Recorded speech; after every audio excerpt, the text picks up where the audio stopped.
পাগল মোহন মন রে মন কেন উল্টো পাল্টা বলে, ও পাগল মন মন রে মন কেন মসজিদে না যায় রে, আল্লাহ রে কোন দুনিয়ায় পাঠাইলা আমারে। বর্তমানের নারী পুরুষ সমান সমান মাপ, লম্বা চুল কাটিয়া আবার মাথায় লাগাই ক্যাপ, আল্লাহ রে কোন দুনিয়ায় পাঠাইলা আমারে। কথা কন না, জিন্সের প্যান্টের সাথে পরিয়া রাস্তা হাইটা যায়, উলানা মাইয়া ওইটা চেনা বড় দায়, আল্লাহ রে কোন দুনিয়ায় পাঠাইলা আমারে। আছে না না? কপালে টিপ কানে দুল, যায় নাম শুনতেছি কি আমার নাম আবু, এই বাচ্চাটারা বলা মানুষের নাম, তোর কপালে টিপ কেমনে আসলো? আমি একটু হিজড়িয়া সাজার চেষ্টা করতেছি। ভারতেও, ভারত না ঢাকার কথা বলতেছি, বাংলাদেশে ঢাকা শহরে দিন দিন এই যে তৃতীয় লিঙ্গের মানুষের সংখ্যা বৃদ্ধি পাচ্ছে, অনেক পুরুষ মানুষ ইচ্ছা করে এই পথ বেছে নিচ্ছে। কথা কন না খা আছে না? লানত লানত। আল্লাহ রাসূল বলেছেন যারা সত্যিকারের স্বভাবগত হিজড়া বা তৃতীয় লিঙ্গ সেটা আলাদা, কিন্তু কেউ যদি ইচ্ছাকৃত ভাবে পুরুষ হয়ে নারীর বেশ ধারণ করে আর নারী হয়ে পুরুষের বেশ ধারণ করে, তার উপরে লানত। সহিহ বুখারীর হাদিস, কথা বলেন ঠিক না? মাথায় রাখা লাগবে, তুমি পুরুষ, তোমার স্বভাব চরিত্র পুরুষের মতো হবে। তুমি পুরুষ হইয়া মেয়েদের মতো কানে দুল পরবা, কপালে টিকলা বাগাবা, আর রাস্তার মধ্যে নামে পোশাকের স্বাধীনতা চাইবা। তুমি কপালে টিপ পরে কানে দুল পরে হাতে বেয়াজ বালা করে ঘুরতেছো, আরো কি স্বাধীনতা চাও? তার মানে যেটুকু কাপড় শরীরে আছে ওটুকু রাখতে চাচ্ছ না? তো ঠিক আছে, ওইটা সারাই যদি বের হতে পারো, তোমার যদি বিবেকে বাধা না দেয়, তো বের হয়ে 2-4 দিন ঘোরো। কথা কন না, কারণ পুরোটা যদি শরীরে পোশাক না থাকে মানুষ বুঝবে এটা কি পাগল। এই তো তোমার একটা নাম হয়ে যাবে, কি সুন্দর। হাই রে মহিলাদের চাহিদা চিন্তা দেখলেন না? কি কয় আমার দাদি নানি ব্লাউজ সারা শাড়ি পরেছে, আমরাও পরেছি। আরে না, দাদি নানি পরেছে ঘরের ভিতর, তুমি বোন রাস্তায় কেন? তারা পরেছিল অভাবের তাড়নায়, তারা পরেছিল গরমের তাড়নায়। কথা কন না, তাদের চিন্তা ভাবনা তো এরকম ছিল না। আর আমার মা বোন দাদি নানি যারা আগে শাড়ি পরেছিল ব্লাউজ সারা, তারা তো এই 12 হাত শাড়ি দিয়ে পুরো দেহটা ঢেকেছিল, এমন ভাবে ঘোমটা দিয়ে মানুষের সামনে গিয়েছে, তার অঙ্গভঙ্গি, তার পা থেকে মাথা পর্যন্ত কোনো কিছুই দেখা যায় না। আর তোমরা তো পুরো পিট ফুটবল খেলার মাঠ নিয়ে যা বলতেছ আমরা স্বাধীনতা চাই। ও মা, ফিরে আসো মা, নিজের সম্মান আর নিচুতে নিয়ে যেও না। এমনিতেই অনেক সম্মানহানি হয়েছে, কথা বলেন ঠিক কিনা? কারণ মা বোনদের চুলাচুলি মারামারি আগে আমরা দেখতাম না, এখন ঘন ঘন দেখা যাচ্ছে। এটা তো করার কথা ছিল না। 2-4 জন মা বোনদের কারণে হাজারো মা বোনদের সম্মান নষ্ট হয়ে যাচ্ছে। এই জন্য বলতেছি মা, পর্দা করুন, পর্দার ভিতরে থাকুন, দেখবেন পর্দা আপনার ইজ্জত সম্মান বাড়ায় দেবে। কথা বলেন ঠিক কিনা? আল্লাহর বিধানটাকে মানুন। একটা ভদ্র ফ্যামিলির মেয়ে কখনো বেপরদায় রাস্তাঘাটে যেতে পারে না। যাই হোক, আজকে আলোচনার বিষয় দিকে না, আমি সামনের দিকে যাই। কষ্ট হচ্ছে আপনাদের? বিরক্ত হয়েছেন আমার কথা? তাহলে সম্মানিত ভাইরা আমার, হৃদয়ের কান পেতে কথাগুলো শোনেন। তাহলে সালাত সালাতের মতো আদায় করা লাগবে। যদি আপনি নামাজ নামাজের মতো আদায় করতে পারেন, সালাত সালাতের মতো আদায় করতে পারেন, বলেন তো বাজান গো আমার, আপনার আমার নামাজ যদি নামাজের মতো হয়, বলেন তো আপনার আমার নামাজ আদায় করার কারণে দুনিয়া আখিরাতের যাবতীয় কল্যাণ দান করবেন কি? আরো জোরে বলেন কে? আল্লাহ রাব্বুল আলামিন বলেন, ফালিয়াবুদু রাব্ব হাযাল বাইত আল্লাযী আত'আমাহুম মিন জু' ওয়া আমানাহুম মিন খাউফ। আল্লাহ পাক বলেন, ওই ঘরের মালিকের ইবাদত করো।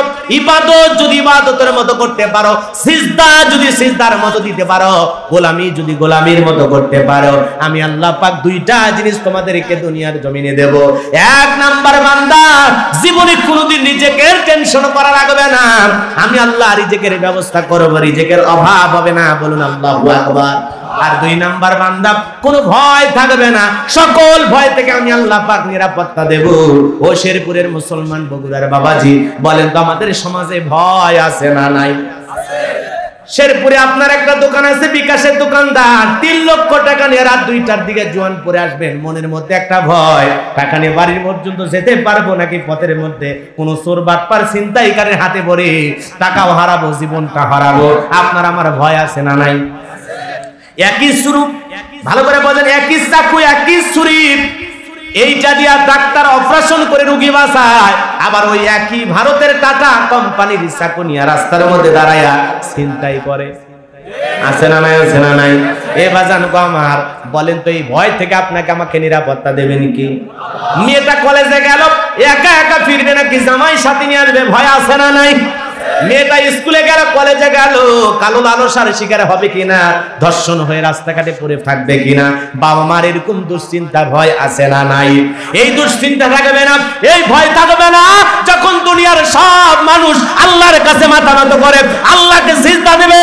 ওই যুবক যদি আল্লাহকে সিজদা দেয়, ওই যুবক কোনোদিন প্রিজিং করবে না, ওই যুবক কোনোদিন ধর্ষণ করবে না, রাস্তার পথের প্রতীক কোনোদিন আপনার আমার মেয়ের দিকে বাঁকা চোখে তাকাবে না। সবাই যদি নামাজি হয়, সবাই যদি আল্লাহর গোলাম হয়ে যায়, সবাই যদি আল্লাহকে সিজদা দেয়, তাহলে এই সমাজে এগুলো থাকবে।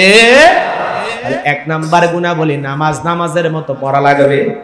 কথা কন না? জোহরের 4 রাকাত সুন্নতের ইমাম আর মুসল্লি একসাথে নিয়ত বেঁধেছে, ইমামের 2 রাকাত হওয়ার আগে মুসল্লি 4 রাকাত শেষ। হুজুর জিজ্ঞাসা করতে, চাচা কোন সূরা দিয়ে পড়লেন, কোন সূরা দিয়ে পড়লেন, এত তাড়াতাড়ি কেমনে হলো, কিভাবে পড়লেন একটু শোনায় দেখান। মুসল্লি বলতেছে, বাবা শোনো তাহলে, আলহামদুলিল্লাহি রাব্বিল আলামিন, মাঝখানে সব বাদ দিয়ে কয় ওয়ালা দল্লিন।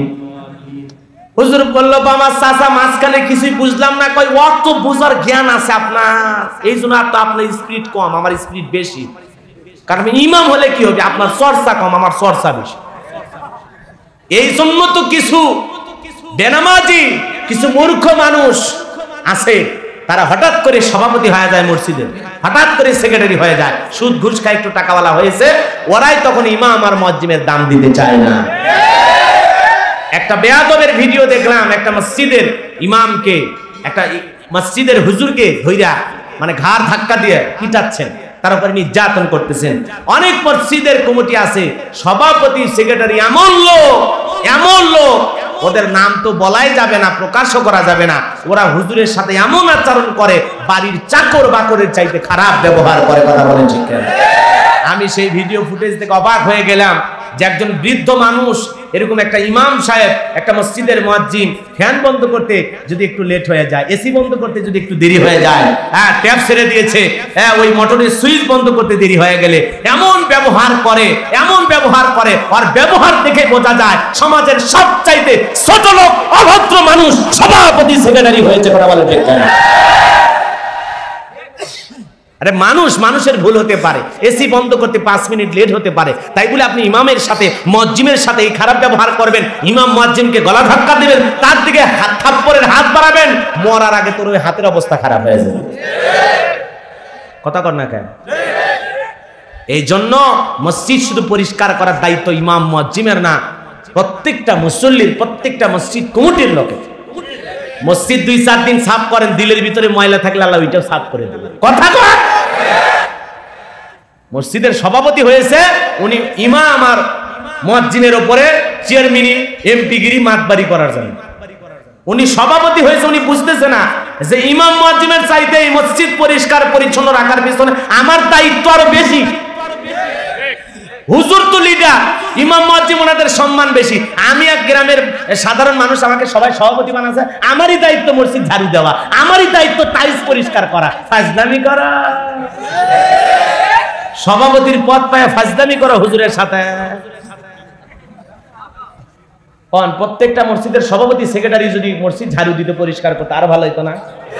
আর দিল নরম হয়ে যেত, ওর ভিতরে অহংকার থাকতো না, দাম্ভিকতা থাকতো না, ওই মানুষটা আল্লাহর ওলি হয়ে যেত। কথা বল ঠিক না? উনি মনে করেছে সব ইমাম মুয়াজ্জিমের দায়িত্ব, বেতন দেয় 1500-2000 টাকা, আর যে মোশান দেখা। আবার দেখবেন 500 টাকার হাতের মধ্যে দেখবে, হুজুর দোয়া করেন, ছেলেটা তো চাকরি পাইছে, বেতন প্রথম অবস্থায় 40,000, একটু দোয়া করিন 1 লাখ যখন মিল পায়। কথা কর। আবার যদি ইমাম সাহেব বলে, চাচা মিয়া হ্যাঁ আলহামদুলিল্লাহ আপনার ছেলে চাকরি পেয়েছে, সব তো দ্রব্যমূল্যের উদ্যোগতি, আমাদের বেতন যে অবস্থা, আসলে পরিবারের খরচ চালানো অনেক কঠিন হয়েছে, একটু যদি দেখতেন। আরে হুজুর খালি ঘ্যান ঘ্যান করে, এত টাকার কি করবেন? টাকাকে কবরে নিয়ে যাবেন, আপনারাই কবরে ওয়াজ করেন, দুনিয়াতে সম্পদ কম থাকা ভালো, আখিরাতে হিসাবও কম হবে, এত চিন্তা করেন।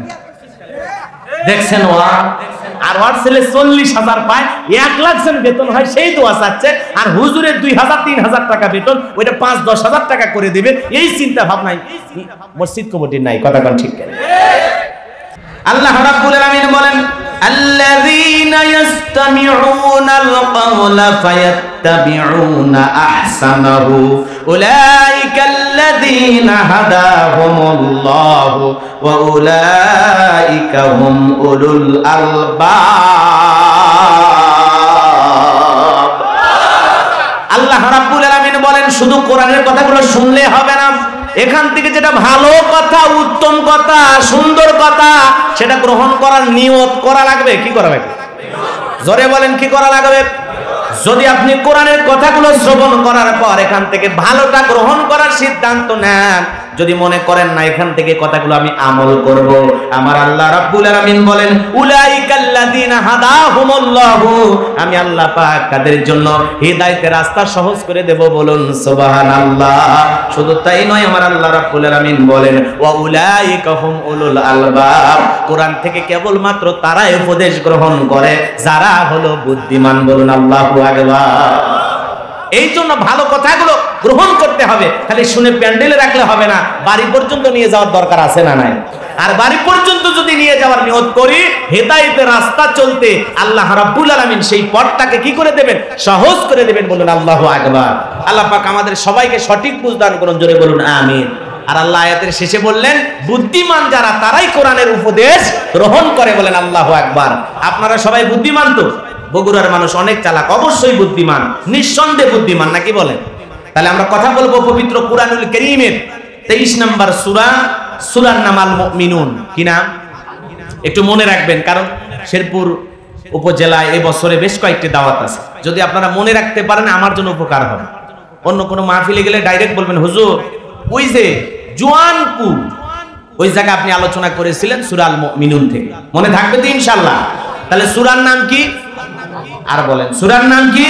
সূরা আল মুমিনুন। সূরা আল মুমিনুন কুরআনুল কারীমের কত নাম্বার সূরা? 23। বলেন কত নাম্বার?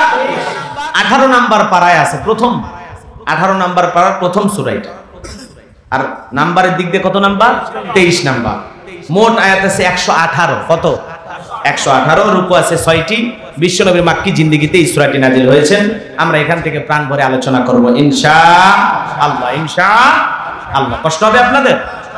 আলোচনাটা শেষ না করে কে কে চলে যাবেন? হাত তোলেন। কারণ এতক্ষণ যা হইল সবই তো আপনারা বোঝেন, আমার ক্লিয়ার করে বলা লাগবে? শুরু করলাম, কালেকশন করলাম, এখন কেবল আপনাদের যে খোরাক, এই যে কষ্ট করে আসছেন, গাড়ি ভাড়া খরচ করে আসছেন, এখন যা দেব সব আপনাদের।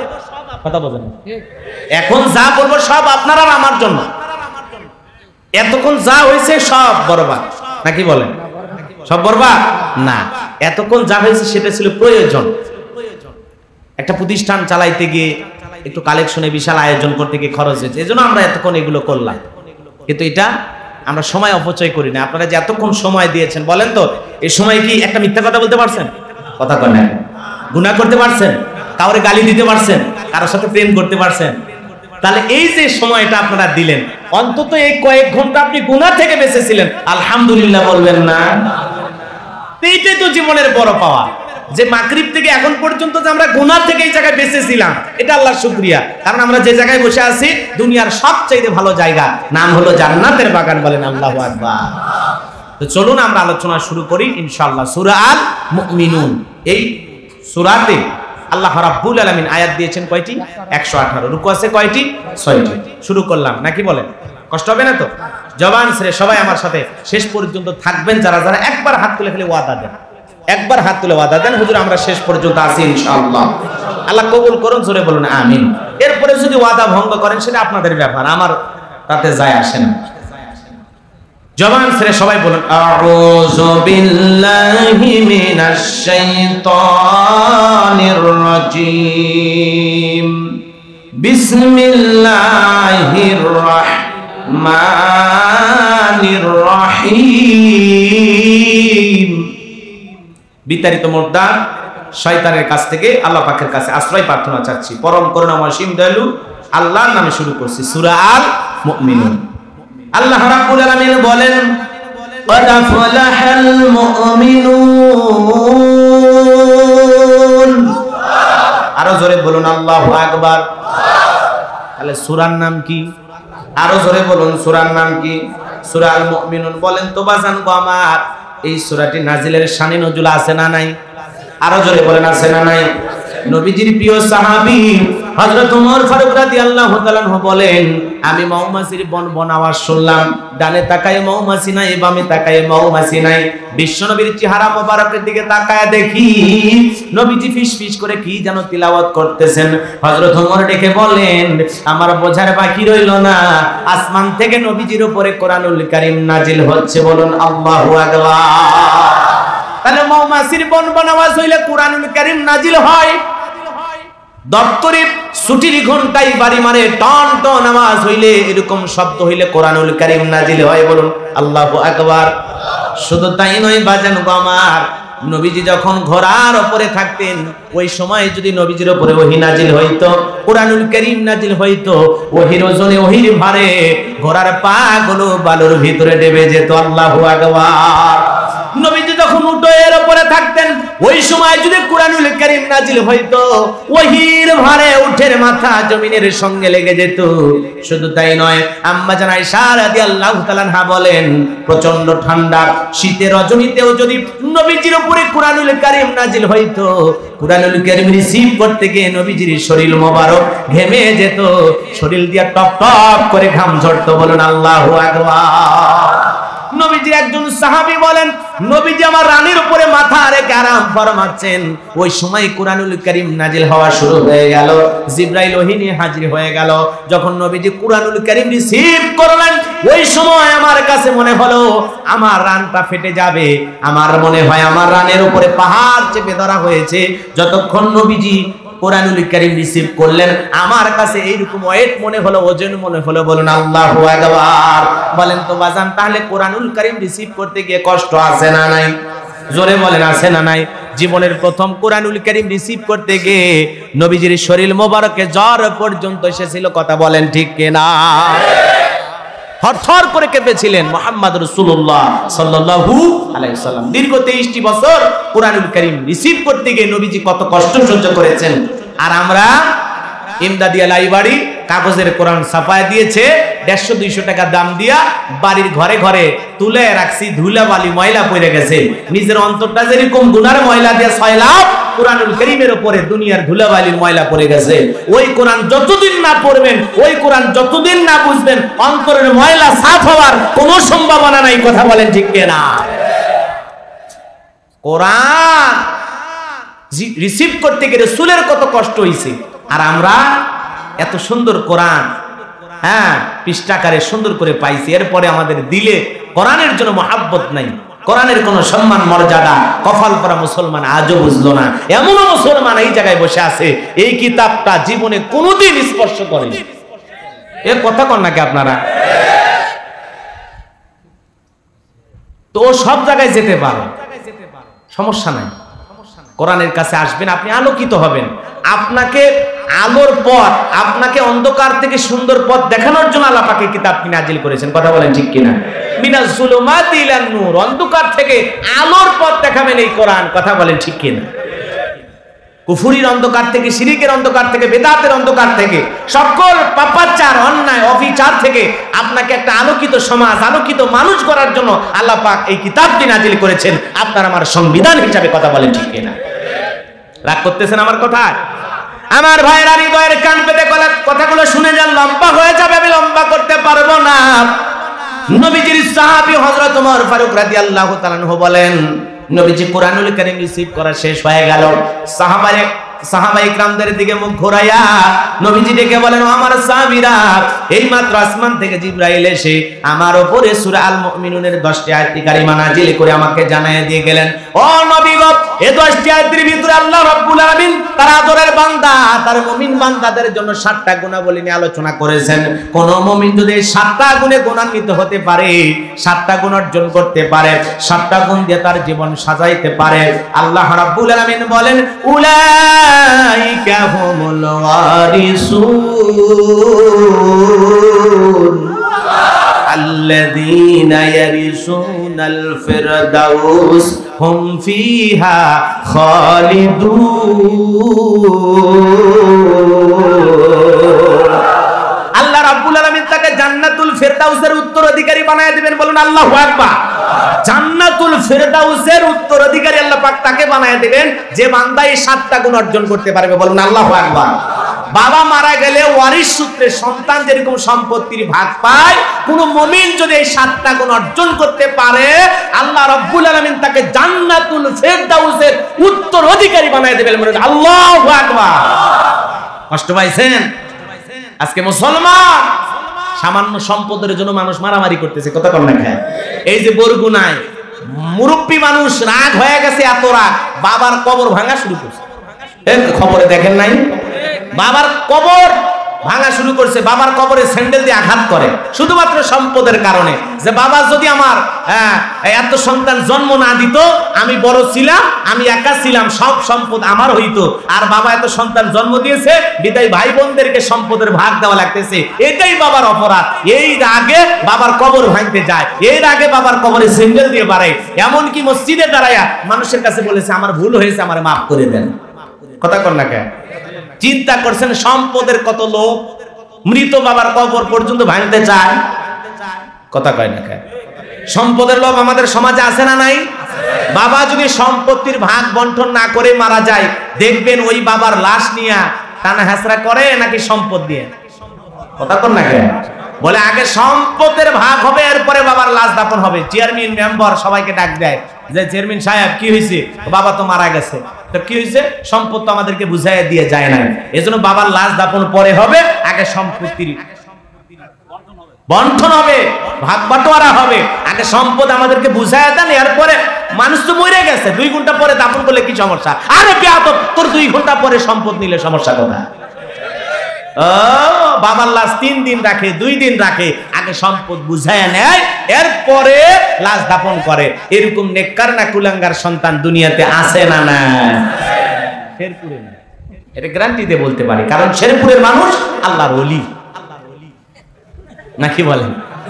কষ্ট পাচ্ছেন আপনারা? মুসলমান আল্লাহর গোলাম, এই জন্য দুনিয়ার দিকে তাকায় দেখেন, সম্পদের লোভ এমন ভাবে ঢুকে গেছে, বাবার কবরে স্যান্ডেল দিয়ে আঘাত করে। এটা সুসন্তান না কুসন্তান? এই সন্তানকে আসলে বাবারে ভালোবাসে না সম্পদ? এই জন্য বাজান গো আমার, সন্তানের ভিতরে যদি কোরআন হাদিসের জ্ঞান থাকতো, সন্তান যদি হাফেজ হইতো, আলেম হইতো, মুফতি মুহাদ্দিস হইতো, বাবার কবরের পাশে দাঁড়ায়া আল্লাহর কাছে হাত তুলে চোখের পানি ছেড়ে দিয়া বাবার জন্য দোয়া করে বলতো, রব্বিরহামহুমা কামা রব্বায়ানি সগীরা। আল্লাহু আকবার। আর যদি সন্তান ওই বরগুনার ওই সন্তানের মতো হয়, তাহলে হাত তুলে দোয়া করবে নাকি হাত তুলে নিয়ে যা বাবার কবর ভাঙবে? এখন আবার বুদ্ধি করে বলতেছেন, আমি ভাঙতেছি, পাঁচিলটা ভেঙে আরো বড় করতে চাই। কি বুদ্ধি গো, আইসা গেছে যে, এখন তো একটা বুঝ দিতে হবে, কি চালাক। তো যাই হোক, অনেকে আবার বলে হুজুর এগুলো বললে আপনাদের লাভ কি? আরে ভাই, এগুলো বুঝায় জাতির মানুষকে আমরা সতর্ক করি, সাবধান করি। নিউজ বলা উদ্দেশ্য না, খবর বলা উদ্দেশ্য না, উদ্দেশ্য হলো একটা, যে দুনিয়াতে কি ঘটতেছে আপনার ভাগ্যে যেন এরকম ঘটনা না ঘটে, এই জন্য সতর্ক করার জন্য বলছি, সাবধান করার জন্য বলতেছি, বিনয়ের সাথে বলতেছি, নিজের ভালোর জন্য বলতেছি, আপনার ভালোর জন্য বলতেছি। কথা বলে ঠিক কিনা? রাগ করেছেন? ভুলে গেছেন মনে হয়? এ বাজান গো আমার, বিশ্বনবী তখন ডেকে বলেন, এই 10টি আয়াতের ভিতরে আল্লাহ রাব্বুল আলামিন তার আদরের মুমিন বান্দাদের 7টা গুণাবলী নিয়ে আলোচনা করেছেন। এই 7টা গুণাবলী যদি কোনো মুমিন অর্জন করতে পারে, আল্লাহ রাব্বুল আলামিন তাকে জান্নাতুল ফিরদাউসের ওয়ারিশ বানায়া দিবেন, বলুন সুবহানাল্লাহ। তাহলে আপনার আমার টার্গেট জান্নাত না জাহান্নাম? কারা কারা জান্নাতে যেতে চান দুহাত তুলে আল্লাহকে একবার দেখান। তাহলে জান্নাতে যাওয়ার যদি আশা থাকে 7টা গুণাবলী শুনে যাওয়ার দরকার আছে না নাই? একটু সময় দেন, দয়া করে হাত নামান, একটু সময় দেন বাজান গো আমার, আপনার আমার উপকার হবে। তাহলে চলুন আমরা আলোচনা শুরু করি। 1 নাম্বার গুণাবলী আল্লাহ রাব্বুল আলামিন বলেন, ভালো করে বোঝেন। আমার আল্লাহ বলেন কদ আফলাহাল মুমিনুন। আমার আল্লাহ রাব্বুল আলামিন বলেন অবশ্যই মুমিনেরা সফল। সফল কারা? জোরে বলেন সফল কারা? আল্লাহ রাব্বুল আলামিন বলেন অবশ্যই মুমিনেরা সফল। অলরেডি মুমিনেরা সফল হয়েছে, বলুন আল্লাহু আকবার। সফল কারা? ঈমানদার বান্দা যারা ঈমান আনা ছাড়া মুমিন হওয়া যায়, ঈমানদার হওয়া ছাড়া সফল হওয়া যায়। তাহলে আল্লাহ বলেন কদ আফলাহাল মুমিনুন, অবশ্যই মুমিনেরা সফল। তাহলে ঈমান এনেছে যারা, সফল হয়েছে তারা, ঈমানদার যারা, আল্লাহর কাছে দামি তারা, বলেন আল্লাহু আকবার। আমরা মনে করি কারো ক্ষমতা থাকলে সফল। জো বাইডেন পৃথিবীর ক্ষমতার দিক দিয়ে সফল, পুতিন ক্ষমতার দিক দিয়ে সফল, ওই যে কাটিং মারা মাল কিং জং, কথা কন না কেন, ওরা হলো ক্ষমতার দিক দিয়ে সফল। ভারতের দাদা ওনারা ক্ষমতার দিক দিয়ে সফল। বলেন তো ক্ষমতার দিক দিয়ে সফল হলে আল্লাহর কাছে দাম আছে? জোরে বলেন। জো বাইডেনের ঈমান নাই, পুতিনের ঈমান আছে, কথা কন না, ঈমান আছে? এ বাজান গো আমার, এই বাংলাদেশের বগুড়া জেলার শেরপুরের একজন রিকশা চালক, তার দিলের ভিতরে যদি ঈমান নামের সম্পদ থাকে, বলেন তো ওই সমস্ত নেতাদের চাইতে ওর দাম কম না বেশি? একটা কাঁচা মালের দোকানদার সবজি বিক্রি করে, তার ভিতরে যদি ঈমান থাকে, আজান হওয়ার পরে যদি আল্লাহকে সিজদা দিতে পারে, বলেন তো জো বাইডেন পুতিন আর ভারতের দাদার চাইতে তার সম্মান কম না বেশি?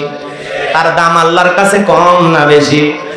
ঈমান নাই আল্লাহর কাছে, তার 4 পয়সার দাম নাই। ও পৃথিবীর যত বড় ক্ষমতাধর হোক না কেন, ঈমান আছে, ও যদি রাস্তার একটা ভিক্ষুক হয়, আল্লাহর কাছে দাম আছে।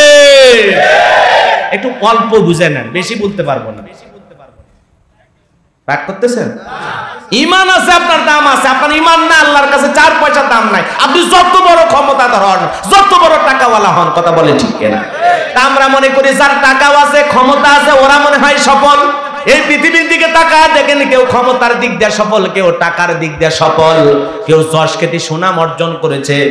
বোঝেন না? পৃথিবীর সবাই চেনে জানে এরকম মানুষ আছে না নাই? যারা ফুটবলার ওদেরকে পৃথিবীর সবাই চেনে, এরকম 2-1 জন আছে না নাই? কি নাম? এই যে মেসি, রোনালদো, পৃথিবীর সবাই চেনে। ক্রিকেটার 2-1 জন আছে না নাই? কি নাম? এই যে সাকিব আল হাসান, গেইল, বিরাট কোহলি, কথা কেন? বিরাট কোহলি না কোহিল? ও অত স্পষ্ট করে নাম বলা লাগবে না। কি নামের মাঝে কি কলকলার হরফ আছে নাকি? তা আমি জাফারি তাই বললাম, আপনারা কেউ কিছু মনে করেন না। রাগ করেছেন? পৃথিবীর সবাই এদেরকে চেনে, কথা কোন ঠিক কিনা? আবার তারা সুপারস্টার, মডেল, নায়ক, নায়িকা, এদেরকে পৃথিবীর সবাই চেনে কিনা? আছে না নাই 2-4 জন? কি নাম? হ্যাঁ, ওই যে দেখেন হিরো আলমের ভক্ত বের হয়েছে। আরো যে কত জনের নাম বলবে, একজন আবার মহিলার নাম বলতেছে, আমি ওই মহিলার নাম মুখে আনতে চাই না, কথা কন না। এমনি আমাদের দোষ বেশি। মহিলা সন্তান হয়েছে, আলহামদুলিল্লাহ, আমরা দোয়া করি তাদের দাম্পত্য জীবনে আল্লাহ সুখ দান করুক। জোরে কোন আমি, আরো জোরে বলুন আমি। এমন একটা দেশে আমরা বসবাস করি, হ্যাঁ, যদি বউ নিয়ে ঘরে ডাইরেক্ট কই কাবির নামা কই, আবার যদি বাচ্চা পেটে আসে কই বাবা কই, তো যাবেন কোন দিকে রে ভাই? আরে সন্তান জন্ম দেওয়া তো ভালো, আলহামদুলিল্লাহ, কথা বল না। মেয়ে গর্ভবতী হবে, এটা তো স্বাভাবিক বিষয়, এটা তো অস্বাভাবিক কিছু না। একজন মহিলা মা হবে, এটা তো আনন্দের সংবাদ, কথা বল না। তো পরিশেষে শুধু শোনা গেল মা না, মা হয়েছে, কথা বল না। মা হয়েছে, তার সন্তান আছে, আমরা দোয়া করি। সন্তানের তো কোনো দোষ নাই, দোষ আছে? বাবার অপরাধ থাকতে পারে, মায়ের অপরাধ থাকতে পারে, কিন্তু নিষ্পাপ সন্তানের কোনো অপরাধ আছে? জোরে বলেন আছে? না, সন্তানেরা মাসুম, বেগুনাহ। আমরা দোয়া করি আল্লাহ পাক যারা এই সমস্ত কর্মকাণ্ড করতেছেন, আল্লাহ যেন তাদের হেদায়েত দান করেন। চিল্লা বলেন আমিন। আরো জোরে বলেন আমিন। জাতির মানুষ চিন্তায় ছিল, সাংবাদিক ভাইরা খুব চিন্তায় ছিল, বাবাকে বাবাকে, অবশেষে বাবাকে খুঁজে পেয়েছে। রাগ করেছেন মনে হয়। এ বাজান গো আমার, এই জন্য আমাদের সমাজ যদি সুন্দর হয়ে যায়, কাকে মডেল ভাবতেছেন, কাকে আদর্শ ভাবতেছেন, এরা কেউ আপনার আমার জীবনের আদর্শ মডেল হতে পারে না। ঈমানদার মুমিন মুসলমানের আদর্শ মডেল হলেন মুহাম্মদ রাসূলুল্লাহ সাল্লাল্লাহু আলাইহি সাল্লাম। কথা বলেন ঠিক কিনা? আমার আল্লাহ রাব্বুল আলামিন বলেন, লাকাদ কানা লাকুম ফি রাসূলিল্লাহি উসওয়াতুন হাসানাহ। আল্লাহু আকবার। আমার আল্লাহ বলেন, তোমাদের জন্য উত্তম আদর্শ রয়েছে রাসূলের জীবনের ভিতরে। কথা বলেন ঠিক কিনা? এই জন্য পারিবারিক জীবন বলেন, সামাজিক বলেন, রাষ্ট্রীয় জীবন বলেন, যদি রাসূলকে আমরা মডেল ভাবি, রাসূলকে আদর্শ ভাবি, আমরা কোনো বিপদগামী হব না। কথা বলেন ঠিক কিনা? কিন্তু রাসূলকে বাদ দিয়ে যদি কোনো নায়ককে মডেল ভাবি, কোনো গায়ককে মডেল ভাবি, কোনো নায়িকাকে মডেল ভাবি, ওরাও ধ্বংস হবে, আপনাকেও ধ্বংস করে ছাড়বে। এই জন্য ওরা কেউ আমাদের মডেল হতে পারে। আমাদের মডেল কে? মুহাম্মদ রাসূলুল্লাহ সাল্লাল্লাহু আলাইহি ওয়াসাল্লাম। মডেল ভালো শব্দ, এটা যাত্রার সাথে যায় না। কথা বলেন না কেন? তাহলে আপনার আমার জীবনের মডেল কে? মুহাম্মদ রাসূলুল্লাহ সাল্লাল্লাহু আলাইহি ওয়াসাল্লাম। মনে থাকবে তো ইনশাআল্লাহ? রাগ করতেছেন? একটু বাস্তবতা 2-1 মিনিট না বললে তো আপনারা কষ্ট পাবেন। বাজান গো, আমার হৃদয়ের কান পেতে কথাগুলো শুনে যান। যে কথা বলতে চাচ্ছিলাম, ওরা হলো পৃথিবীর যশকেদের দিক দিয়ে সফল, পৃথিবীর সবাই চেনে জানে। কাউকে ভালোভাবে চেনে, কাউকে খারাপ ভাবে চেনে, কাউকে নেগেটিভ ভাবে চেনে, কাউকে পজিটিভ ভাবে চেনে। কথা বলেন ঠিক কিনা? পৃথিবীর সবাই চেনে জানে এরকম মুফাসসির, বক্তা, আলেম আছে না নাই? কি নাম? এই যে কোরআনের ময়না পাখি, আরো কি নাম? আর 2-1 নাই? এই যে মিজানুর রহমান আজারি ভাই, আর কে আছে? মামুনুল হক, আরো আছে না নাই? এই যে কোরআনের কথা বলার কারণে, ইসলামের প্রচার প্রসার করার কারণে, এই যে কোরআনের প্রচার প্রসার করার কারণে এই আলেমদেরকে পুরো পৃথিবীর সবাই চেনে জানে। কথা বলেন ঠিক কিনা? আমরা দোয়া করি যারা বিদেশে আছেন তারা যেন দেশে আসতে পারেন, আর যারা বিপদে আছেন, মুসিবতে আছেন, মাজলুম অবস্থা আছেন, তারা যেন আমাদের মাঝে ফিরে আসেন। আল্লাহ যেন তাদের মুক্তির ফয়সালা করে দেন। জোরে বলেন আমিন। আরো জোরে বলুন আমিন। তাহলে মুসলমান আল্লাহর গোলাম, তাহলে সম্মান বেড়ে যায়। এক শ্রেণীর মানুষের সবাই ভালোভাবে চেনে, আর এক শ্রেণীর মানুষকে সবাই খারাপ ভাবে চেনে।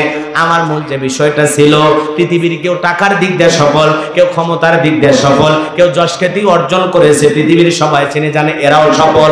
কেউ ব্যবসায়ীর দিক দিয়ে সফল, কিন্তু আল্লাহ রাব্বুল আলামিন বলেন, টাকার দিক দিয়ে সফল হলে আমার কাছে দাম নাই, ক্ষমতার দিক দিয়ে সফল হলে আমার কাছে দাম নাই। পৃথিবীর সবাই চেনে জানে আমি আল্লাহর কাছে দাম নাই, আমি আল্লাহর কাছে দাম আছে তাদের কলিজার মধ্যে ঈমান নামের সম্পদ আছে যাদের। জোরে বলেন আল্লাহু আকবার। এজন্য আল্লাহ রাব্বুল আলামিন বলেন, কদ আফলাহাল মুমিনুন। আল্লাহ রাব্বুল আলামিন বলেন, অবশ্যই মুমিনেরা সফল। তাহলে সফল কারা? ঈমান এনেছে যারা। আপনি আমি সবাই ঈমানদার তো? তাহলে আপনি আমি সফল হতে চাই তো ইনশাআল্লাহ? সফল হতে চাই তো ইনশাআল্লাহ? তাহলে গুণাবলী কয়টি? 7টি। নাম্বার 1, আল্লাহ রাব্বুল আলামিন বলেন, আল্লাযীনা হুম ফি সালাতিহিম খাশিউন।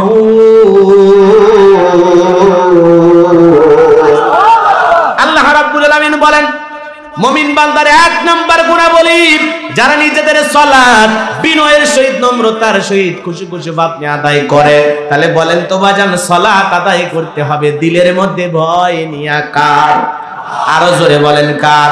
আপনি আমি যখন সালাতের মধ্যে দাঁড়াবো, দুনিয়ার সুচিন্তা দুশ্চিন্তা, বিবির কথা, সন্তানের কথা, ব্যবসা বাণিজ্যের কথা, দুনিয়াবি সকল কথা বাদ দিয়া আপনি আমি যখন মসজিদের ভিতরে প্রবেশ করব, দিলের মধ্যে, অন্তরের মধ্যে একমাত্র ভয় থাকতে হবে কার?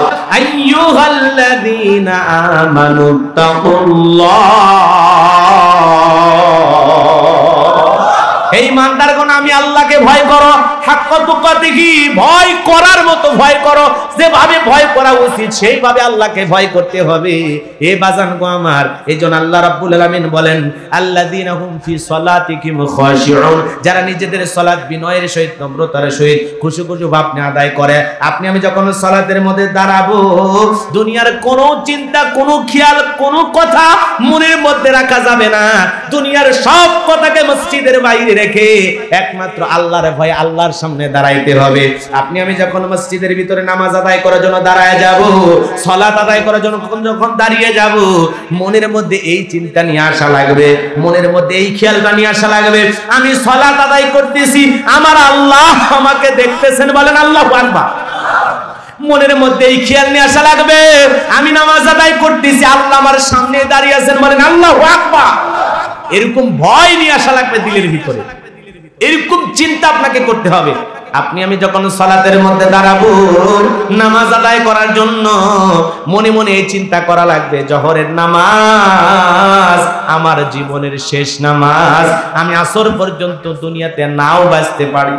কথা বলেন, এই যে আমি জোহরের নামাজ পড়ার জন্য মসজিদে ঢুকেছি, এটাই আমার জীবনের শেষ ওয়াক্ত হতে পারে, এই সালাতটা আমার জীবনের শেষ হতে পারে, এইটা মনে করে যদি আমরা সালাত আদায় করি, আমাদের সালাতগুলো সালাতের মতো হবে। কথা বলেন ঠিক কিনা? এখন চলুন তো একটু আমরা বোঝার চেষ্টা করি হুজুর কিভাবে নামাজ পড়বো। তাহলে চলুন বিশ্বনবী মুহাম্মদ রাসূলুল্লাহ সাল্লাল্লাহু আলাইহি সাল্লাম কিভাবে সালাত আদায় করেছেন। মুসলমান আল্লাহর গোলাম হৃদয়ের কান পেতে কথাগুলো শুনবেন। আম্মা জান আয়েশা রাদিয়াল্লাহু তাআলা আনহা বলেন, নবীজি যখন নামাজের মধ্যে দাঁড়িয়ে থাকতেন, এত লম্বা সময় বিশ্বনবী নামাজের মধ্যে দাঁড়িয়ে থাকতেন, সালাত আদায় করতে গিয়ে এত লম্বা টাইম নবীজি নামাজের মধ্যে দাঁড়িয়ে থাকতেন, দাঁড়িয়ে থাকতে থাকতে বিশ্বনবীজির পা মোবারক ফুলে যেত, পা ফুলে উঠতো, পা ফুলে যেত। আম্মা জান আয়েশা রাদিয়াল্লাহু তাআলা আরো বলেন, নবীজি এত লম্বা সময় ধরে রুকু করতেন, এত লম্বা সময় ধরে সিজদা করতেন, মাঝে মাঝে মনে হয় নবীজি আর কোনোদিন সিজদা থেকে মাথা উঠাবেন না, এত লম্বা সময় ধরে সিজদা দিতেন মুহাম্মদ রাসূলুল্লাহ সাল্লাল্লাহু আলাইহি সাল্লাম। আম্মা জান আয়েশা ডেকে বলেন, একদিন রাতের বেলায় দেখি বিছানা ভিজে গেছে, আমি মনে করলাম পানি পড়ে ভিজে গেছে, কিন্তু না না, আমি তাকায়া দেখি নবীজি চোখের পানি ছেড়ে দিয়ে এত কান্না করেছেন, নবীজি এত কান্না করেছেন, নবীজির চোখের পানি দিয়া পুরো বিছানা ভিজে গেছে। আম্মা জান আয়েশা অবাক নয়নে তাকায়া থাকলেন। নবীজি যখন সিজদা থেকে মাথা উঠাইলেন, আম্মা জান আয়েশা জিজ্ঞাসা করে, নবী গো, ও নবী, আপনি কেন এত কান্নাকাটি করলেন, কি হয়েছে আপনার? নবী গো, আমি তাকায় দেখি বিছানা ভিজে গেছে, আপনার জুব্বা ভিজে গেছে, নবী দাড়ি মোবারক ভিজে গেছে, চোখ দিয়ে এত পানি ঝরতেছে, কি হয়েছে আপনার, কেন এত কান্না করতেছেন? নবী দেখে বলে, আয়েশা, আমি তো আমার জন্য কাঁদি না, আমি কাঁদি আমার গুনাহগার উম্মতের গুনাহ মাফের আশায়। আল্লাহ, আয়েশা, আমি তো আমার জন্য কাঁদি না, আমি কাঁদি আমার উম্মতের গুনাহ মাফের আশায়, কারণ আমি চাই না আমার একটা উম্মত জাহান্নামে যাক, আমি চাই না, কারণ ওই জাহান্নাম বড় কঠিন জায়গা, ওই জাহান্নামের আগুন আমার উম্মত সহ্য করতে পারবে না। এই জন্য আমি আল্লাহর কাছে কেঁদে কেঁদে বলি, আল্লাহ, আমার একটা উম্মতকে তুমি জাহান্নামে দিও না, জাহান্নামে দিও না। আমি আমার উম্মতকে জাহান্নাম থেকে বাঁচানোর জন্য সিজদা দিয়ে চোখের পানি ছেড়ে দিয়ে আল্লাহর কাছে কাঁদি। আল্লাহু আকবার। নবী আপনাকে আমাকে জাহান্নাম থেকে বাঁচানোর জন্য সিজদা দিয়ে কান্না করেন। আপনি আমি কয়দিন কেঁদেছি? এই বাজান কেঁদেছি। জীবনে কত নামাজ পড়লাম, এমন কি নামাজ আছে যেই দিন আমি আপনি আধা ঘন্টা, 1 ঘন্টা, 2 ঘন্টা ধরে সিজদা দিয়ে চোখের পানি ছেড়ে দিয়ে বারবার আল্লাহকে বলেছি, রব্বানা শরীফ আন্না আযাবা জাহান্নাম ইন্না আযাবাহা কানা গরামা, ও মালিক, ওই জাহান্নামের আগুন, ওই জাহান্নামের আযাব থেকে আমাকে মুক্তি দাও, আমি জাহান্নামের আযাব সহ্য করতে পারবো না, ওই কঠিন জাহান্নামের আগুন আমাকে দিও না। এমন কি নামাজ কখনো আদায় করেছি? বাজান গো, আমার হৃদয়ের কান পেতে কথাগুলো শুনে যান। তাহলে আপনার আমার নবী আপনাকে আমাকে জাহান্নাম থেকে বাঁচানোর জন্য কাঁদেন, আপনাকে আমাকে নিজেকে জাহান্নামের আগুন থেকে বাঁচানোর জন্য মালিকের কাছে কান্না করার দরকার আছে না? নয়। বারবার জীবনে যত দোয়া করবেন, নিজের জন্য দোয়া করেন, প্রতিবেশীর জন্য দোয়া করেন, ভাই বোন আত্মীয় স্বজনের জন্য দোয়া করেন, কিন্তু বারবার এই কথাটা নিজের দিকে আনবেন, আল্লাহ, আমাকে জাহান্নামের আগুন থেকে মুক্তি দাও, ওই জাহান্নামের আযাব আমি সহ্য করতে পারবো না। জীবনে প্রতিদিন আল্লাহর কাছে দোয়া করে চোখের পানি ছেড়ে দিয়া কাঁদবো, আল্লাহ, এই রক্তে মাংসের শরীর জাহান্নামের আগুনে জ্বালায়ও না মালিক, সহ্য করতে পারবো না। প্রত্যেকটা দোয়ায় যেন নিজেকে জাহান্নামের আগুন থেকে বাঁচানোর দোয়া থাকে। আপনি আমি জীবনে কত নামাজ আদায় করলাম বাজার, এমন নামাজ আদায় করা দরকার যেই নামাজে আমি বারবার আল্লাহর কাছে চোখের পানি ছেড়ে দিয়ে কাটতে পারি। জিবরাইল এসে নবীজিকে বলেন, নবী গো, ও নবী, 2 ফোঁটা চোখের পানির এত দাম, এত দাম। আল্লাহর কোন বান্দা যদি আল্লাহর ভয়ে 2 ফোঁটা চোখের পানি ফেলাইতে পারে, ওইটা যদি আল্লাহর ভয়ে 2 ফোঁটা অশ্রু কেউ ঝরাইতে পারে, ওই 2 ফোঁটা চোখের পানি তাকে জাহান্নামের আগুন থেকে বাঁচায়া দিতে পারে। আল্লাহু আকবার। এজন্য আল্লাহর ভয়ে সালাত আদায় করতে গিয়ে চোখের পানি ছেড়ে দিয়ে আল্লাহর কাছে কাঁদার দরকার আছে না নাই? জোরে বলেন, দরকার আছে না নাই? এ বাজান গো আমার, লম্বা হয়ে যাবে, আমি লম্বা করতে পারবো না। তাহলে রাসূলুল্লাহ লম্বা সময় ধরে নামাজ আদায় করেছেন। রাসূলের জীবনের এমন নামাজ আছে 2 রাকাত নামাজ পড়ে সারা রাত কাটায় দিয়েছেন। সাহাবায়ে কেরাম এমন আছেন 2 রাকাত নামাজ পড়ে সারা রাত কাটায় দিয়েছেন। মরুভূমির বালুতে দাঁড়াইয়া সাহাবায়ে কেরাম যখন সালাত আদায় করতেন, ওই মরুভূমির পাখিগুলো খেজুর গাছ মনে করে সাহাবীদের মাথার উপরে বসে থাকতো, কাঁধের উপরে বসে থাকতো। সালাতের ভিতরে সাহাবায়ে কেরাম এত মনোযোগ, কাঁধে পাখি পড়ে আছে, মাথায় পাখি পড়ে আছে, টেরও পাইতো না। বলেন আল্লাহু আকবার। পাখি পড়ে আছে কাঁধে, টের পাইতো না। সালাতে এত মনোযোগ ছিল, কাফেররা দেখে বলতো এগুলো মানুষ না অন্য কিছু, পাখি পড়ে আছে। এরপরে নামাজে এত মনোযোগ। আল্লাহু আকবার বলেন। হযরত তালহা রাদিয়াল্লাহু তাআলা সালাত আদায় করতেছেন, কলিজার টুকরা ছেলে সন্তান খেলা করতেছেন।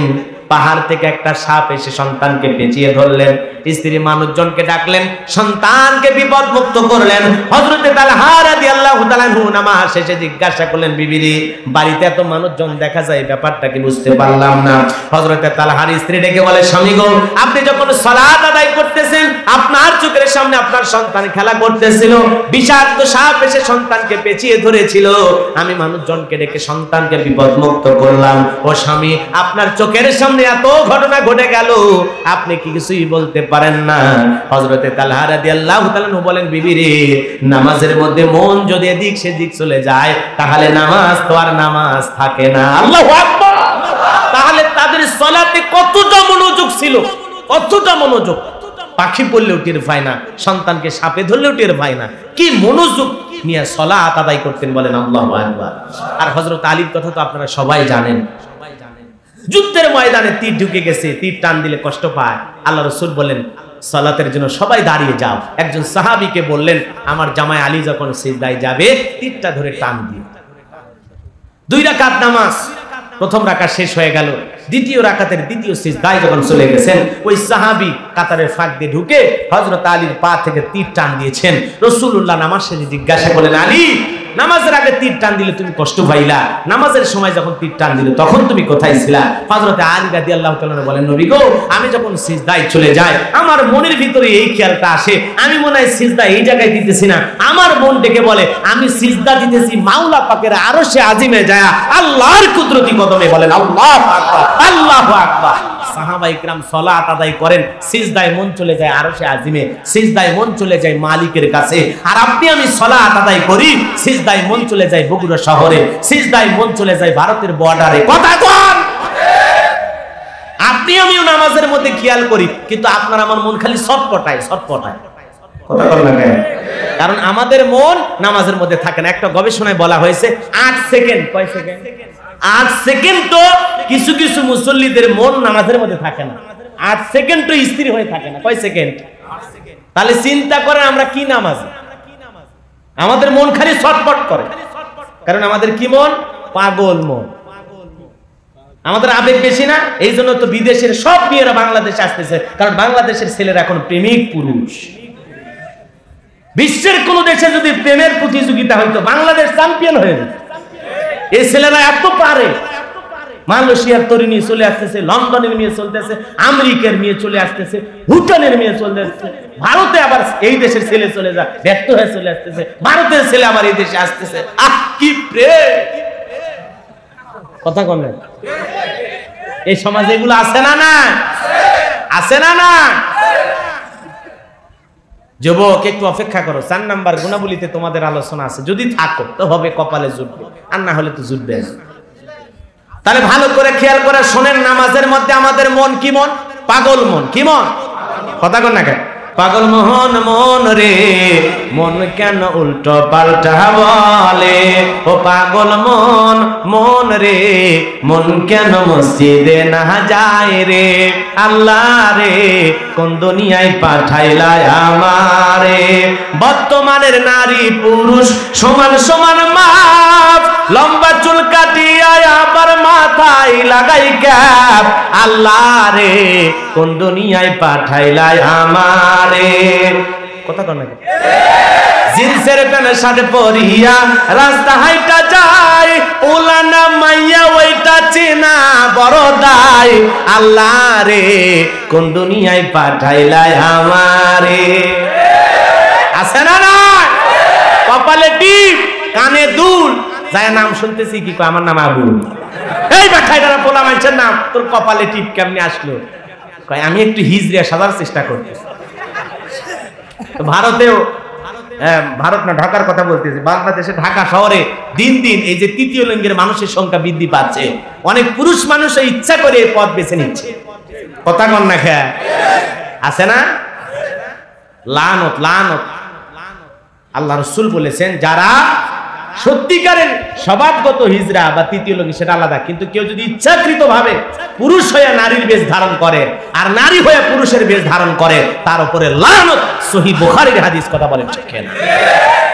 মাথায় রাখা লাগবে, তুমি পুরুষ, তোমার স্বভাব চরিত্র পুরুষের মতো হবে। তুমি পুরুষ হইয়া মেয়েদের মতো কানে দুল পরবা, কপালে টিক লাগাবা, আর রাস্তার মধ্যে নামে পোশাকের স্বাধীনতা চাইবা। তুমি কপালে টিপ পরে, কানে দুল পরে, হাতে বেয়াজ বালা করে ঘুরতেছো, আরো কি স্বাধীনতা চাও? তার মানে যেটুকু কাপড় শরীরে আছে ওটুকু রাখতে চাচ্ছ না? তো ঠিক আছে, ওইটা সারাই যদি বের হতে পারো, তোমার যদি বিবেকে বাধা না দেয়, তো বের হয়ে 2-4 দিন ঘোরো। কথা কন না? কারণ পুরোটা যদি শরীরে পোশাক না থাকে, মানুষ বুঝবে এটা কি পাগল। এই তো তোমার একটা নাম হয়ে যাবে, কি সুন্দর। হাই রে, মহিলাদের চাহিদা চিন্তা দেখলেন না? কি কয় আমার দাদি নানি ব্লাউজ সারা শাড়ি পরেছে, আমরাও পরেছি। আরে না, দাদি নানি পরেছে ঘরের ভিতর, তুমি বোন রাস্তায় কেন? তারা পরেছিল অভাবের তাড়নায়, তারা পরেছিল গরমের তাড়নায়। কথা কন না কেন? তাদের চিন্তা ভাবনা তো এরকম ছিল না। আর আমার মা বোন দাদি নানি যারা আগে শাড়ি পরেছিল ব্লাউজ সারা, তারা তো এই 12 হাত শাড়ি দিয়ে পুরো দেহটা ঢেকেছিল, এমন ভাবে ঘোমটা দিয়ে মানুষের সামনে গিয়েছে, তার অঙ্গভঙ্গি, তার পা থেকে মাথা পর্যন্ত কোনো কিছুই দেখা যায় না। আর তোমরা তো পুরো পিট ফুটবল খেলার মাঠ নিয়ে যা বলতেছো আমরা স্বাধীনতা চাই। ও মা, ফিরে আসো মা, নিজের সম্মান আর নিচুতে নিয়ে যেও না। এমনিতেই অনেক সম্মানহানি হয়েছে। কথা বলেন ঠিক কিনা? কারণ মা বোনদের চুলাচুলি মারামারি আগে আমরা দেখতাম না, এখন ঘন ঘন দেখা যাচ্ছে। এটা তো করার কথা ছিল না। 2-4 জন মা বোনদের কারণে হাজারো মা বোনদের সম্মান নষ্ট হয়ে যাচ্ছে। এই জন্য বলতেছি মা, পর্দা করুন, পর্দার ভিতরে থাকুন, দেখবেন পর্দা আপনার ইজ্জত সম্মান বাড়ায় দেবে। কথা বলেন ঠিক কিনা? আল্লাহর বিধানটাকে মানুন। একটা ভদ্র ফ্যামিলির মেয়ে কখনো বেপরদায় রাস্তাঘাটে যেতে পারে না। যাই হোক, আজকে আলোচনার বিষয় এদিকে না, আমি সামনের দিকে যাই। কষ্ট হচ্ছে আপনাদের? বিরক্ত হয়েছেন আমার কথা? তাহলে সম্মানিত ভাইরা আমার, হৃদয়ের কান পেতে কথাগুলো শোনেন। তাহলে সালাত সালাতের মতো আদায় করা লাগবে। যদি আপনি নামাজ নামাজের মতো আদায় করতে পারেন, সালাত সালাতের মতো আদায় করতে পারেন, বলেন তো বাজান গো আমার, আপনার আমার নামাজ যদি নামাজের মতো হয়, বলেন তো আপনার আমার নামাজ আদায় করার কারণে দুনিয়া আখিরাতের যাবতীয় কল্যাণ দান করবেন কি? আরো জোরে বলেন কে? আল্লাহ রাব্বুল আলামিন বলেন, ফালিয়াবুদু রাব্ব হাযাল বাইত আল্লাযী আত'আমাহুম মিন জু' ওয়া আমানাহুম মিন খাউফ। আল্লাহ পাক বলেন, ওই ঘরের মালিকের ইবাদত করো। ইবাদত যদি ইবাদতের মতো করতে পারো, সিজদা যদি সিজদার মতো দিতে পারো, গোলামি যদি গোলামির মতো করতে পারো, আমি আল্লাহ পাক 2টা জিনিস তোমাদেরকে দুনিয়ার জমিনে দেব। 1 নাম্বার, বান্দা জীবনে কোনোদিন রিজিকের টেনশন করা লাগবে না। আমি আল্লাহ রিজিকের ব্যবস্থা করব, রিজিকের অভাব হবে না। বলুন আল্লাহু আকবার। আর 2 নাম্বার, বান্দা কোনো ভয় থাকবে না, সকল ভয় থেকে আমি আল্লাহ পাক নিরাপত্তা দেব। ও শেরপুরের মুসলমান বগুড়ার বাবাজি, বলেন তো আমাদের সমাজে ভয় আছে না নাই? শেরপুরে আপনার একটা দোকান আছে, বিকাশের দোকানদার, 3 লক্ষ টাকা নিয়ে রাত 2টার দিকে জোয়ানপুরে আসবেন, মনের মধ্যে একটা ভয়, টাকা নিয়ে বাড়ির পর্যন্ত যেতে পারবো নাকি পথের মধ্যে কোনো চোর বাটপার ছিনতাইকারীর হাতে পড়ে টাকাও হারাবো, জীবনটা হারাবো। আপনার আমার ভয় আছে না নাই? একই স্বরূপ, ভালো করে বলেন, একই চাকু একই ছুরি, এইটা দিয়া ডাক্তার অপারেশন করে রোগী বাঁচায়, আবার ওই একই ভারতের টাটা কোম্পানির চাকু নিয়ে রাস্তার মধ্যে দাঁড়ায়া ছিনতাই করে। আছে না নাই? আছে না নাই? এ বাজান গো আমার, বলেন তো এই ভয় থেকে আপনাকে আমাকে নিরাপত্তা দেবেন কি? মেয়েটা কলেজে গেল, একা একা ফিরবে নাকি জামাই সাথে নিয়ে আসবে? ভয় আছে না নাই? মেয়েটা স্কুলে গেল, কলেজে গেল, কালো লালসার শিকার হবে কিনা, ধর্ষণ হয়ে রাস্তাঘাটে পড়ে থাকবে কিনা, বাবা মার এরকম দুশ্চিন্তা ভয় আছে না নাই? এই দুশ্চিন্তা থাকবে না, এই ভয় থাকবে না যখন দুনিয়ার সব মানুষ আল্লাহর কাছে মাথা নত করে, আল্লাহকে সিজদা দেবে। ওই যুবক যদি আল্লাহকে সিজদা দেয়, ওই যুবক কোনোদিন প্রিজিং করবে না, ওই যুবক কোনোদিন ধর্ষণ করবে না, রাস্তার পথের প্রতীক কোনোদিন আপনার আমার মেয়ের দিকে পাকা চোখে তাকাবে না। সবাই যদি নামাজি হয়, সবাই যদি আল্লাহর গোলাম হয়ে যায়, সবাই যদি আল্লাহকে সিজদা দেয়, তাহলে এই সমাজে এগুলো থাকবে। এক নাম্বার গুনাহ বলি, নামাজের মতো পড়া লাগবে। কথা কোন? জোহরের 4 রাকাত সুন্নতের ইমাম আর মুসল্লি একসাথে নিয়ত বেঁধেছে, ইমামের 2 রাকাত হওয়ার আগে মুসল্লি 4 রাকাত শেষ। হুজুর জিজ্ঞাসা করছে, চাচা কোন সূরা দিয়ে পড়লেন, কোন সূরা দিয়ে পড়লেন, এত তাড়াতাড়ি কেমনে হলো, কিভাবে পড়লেন একটু শোনায় দেখান। মুসল্লি বলতেছে, বাবা শোনো তাহলে, আলহামদুলিল্লাহি রাব্বিল আলামিন, মাঝখানে সব বাদ দিয়ে কয় ওয়ালা দলিন। হুজুর বলল, বাবা চাচা মাঝখানে কিছুই বুঝলাম না। কয় অত বুঝার জ্ঞান আছে আপনার, এই জন্য তো আপনার স্পিড কম, আমার স্পিড বেশি। কারণ আমি ইমাম হলে কি হবে, আপনার চর্চা কম, আমার চর্চা বেশি। এই জন্য তো কিছু বেনামাজি, কিছু মূর্খ মানুষ আছে, তারা হঠাৎ করে সভাপতি হয়ে যায় মসজিদের, হঠাৎ করে সেক্রেটারি হয়ে যায়, সুদ ঘুষ খায়, একটু টাকাওয়ালা হয়েছে, ওরাই তখন ইমাম আর মুয়াজ্জিমের দাম দিতে চায় না। একটা বেয়াদবের ভিডিও দেখলাম, একটা মসজিদের ইমামকে, একটা মসজিদের হুজুরকে ধইরা মানে ঘাড় ধাক্কা দিয়ে পিটাচ্ছেন, তার উপরে নির্যাতন করতেছেন। অনেক মসজিদের কমিটি আছে, সভাপতি সেক্রেটারি এমন লোক, ওদের নাম তো বলাই যাবে না, প্রকাশও করা যাবে না, ওরা হুজুরের সাথে এমন আচরণ করে, বাড়ির চাকর বাকরের চাইতে খারাপ ব্যবহার করে। কথা বলেন ঠিক না? আমি সেই ভিডিও ফুটেজ থেকে অবাক হয়ে গেলাম যে একজন বৃদ্ধ মানুষ, এরকম একটা ইমাম সাহেব, একটা মসজিদের মুয়াজ্জিন, ফ্যান বন্ধ করতে যদি একটু লেট হয়ে যায়, এসি বন্ধ করতে যদি একটু দেরি হয়ে যায়, ট্যাপ ছেড়ে দিয়েছে, ওই মোটরের সুইচ বন্ধ করতে দেরি হয়ে গেলে এমন ব্যবহার করে, আর ব্যবহার দেখে বোঝা যায় সমাজের সবচাইতে ছোট লোক, অভদ্র মানুষ সভাপতি সেক্রেটারি হয়েছে। কথা বলে ঠিক না? আরে মানুষের ভুল হতে পারে, এসি বন্ধ করতে 5 মিনিট লেট হতে পারে, তাই বলে আপনি ইমামের সাথে মুয়াজ্জিমের সাথে এই খারাপ ব্যবহার করবেন, ইমাম মুয়াজ্জিমকে গলা ধাক্কা দিবেন, তার দিকে থাপ্পড়ের হাত বাড়াবেন, মরার আগে তোর ওই হাতের অবস্থা খারাপ হয়ে যাবে। কথা কর না কেন? এই জন্য মসজিদ শুধু পরিষ্কার করার দায়িত্ব ইমাম মুয়াজ্জিমের না, প্রত্যেকটা মুসল্লির, প্রত্যেকটা মসজিদ কমিটির লোকের। মসজিদ 2-4 দিন সাফ করেন, দিলের ভিতরে ময়লা থাকলে আল্লাহ ওইটাও সাফ করে দেবে। কথা কর। মসজিদের সভাপতি হয়েছে উনি ইমাম আর মুয়াজ্জিনের উপরে চেয়ারম্যানি, এমপিগিরি মাতবাড়ি করার জন্য।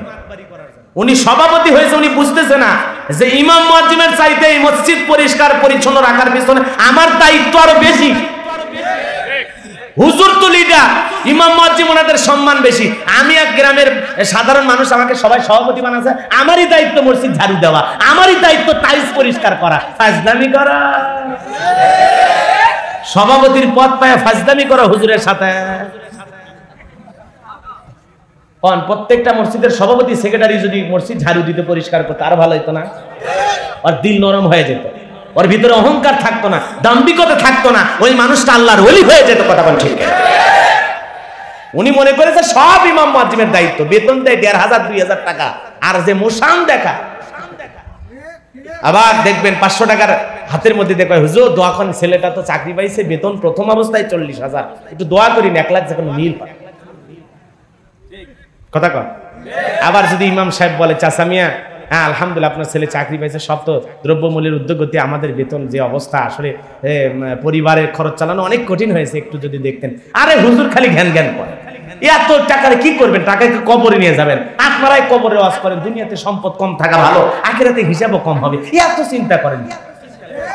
দেখছেন আর ওর ছেলে 40,000 পায়, 1 লাখ জন বেতন হয়, সেই দোয়া চাচ্ছে, আর হুজুরের 2,000-3,000 টাকা বেতন, ওইটা 5-10,000 টাকা করে দিবে, এই চিন্তা ভাবনাই মসজিদ কমিটির নাই। কথা কোন ঠিক কেন? এই বাজারে যায় মসজিদ কমিটিগুলো, ইমাম সাহেবের বেতন বাড়াইছেন, ওদের কপাল ভালো।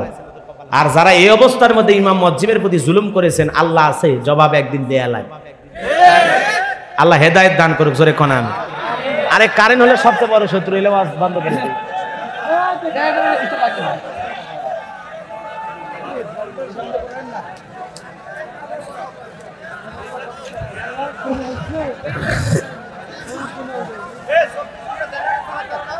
বস 20 মিনিট, বেশি না, 20 মিনিটের মধ্যে খুব দ্রুত গতিতে আমি আলোচনা শেষের দিকে নিয়ে যাওয়ার চেষ্টা করবো ইনশাআল্লাহ। আসলে সংক্ষিপ্ত সময় আলোচনা হয় না, অনেক গোছায় অনেক কথা বলতে হয়। রাগ করতেছেন মনে হয়, কষ্ট পাচ্ছেন? তাহলে বলেন তো, মসজিদ পরিষ্কার করার দায়িত্ব খালি ইমাম মুয়াজ্জিমের নাকি সকল মুসল্লির?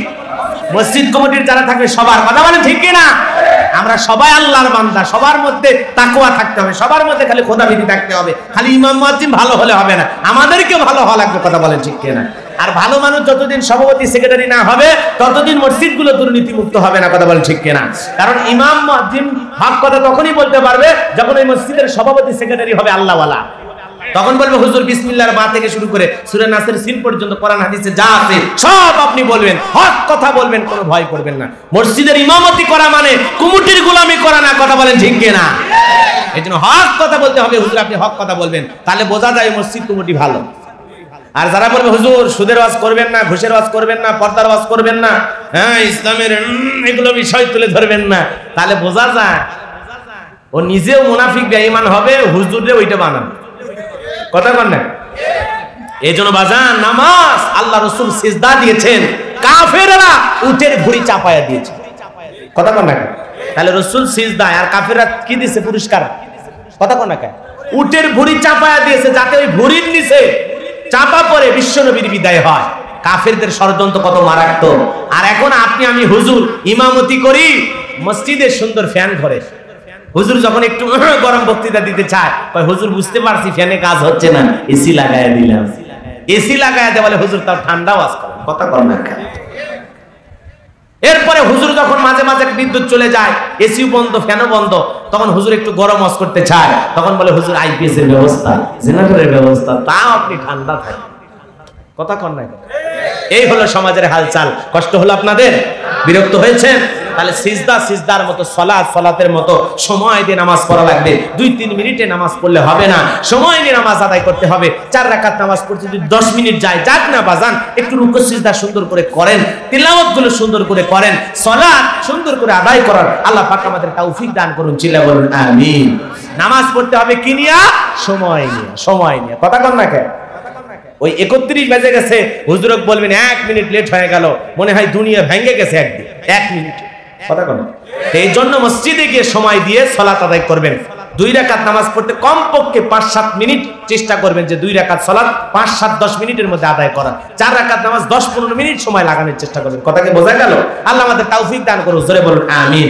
আর একা যখন গভীর রাতে 12টা 1টা 2টার দিকে উঠে যারা সালাত আদায় করেন, এটা তো আর নির্দিষ্ট নাই, আপনি সিজদায় গিয়ে কতক্ষণ থাকবে সেটা আপনার ব্যাপার।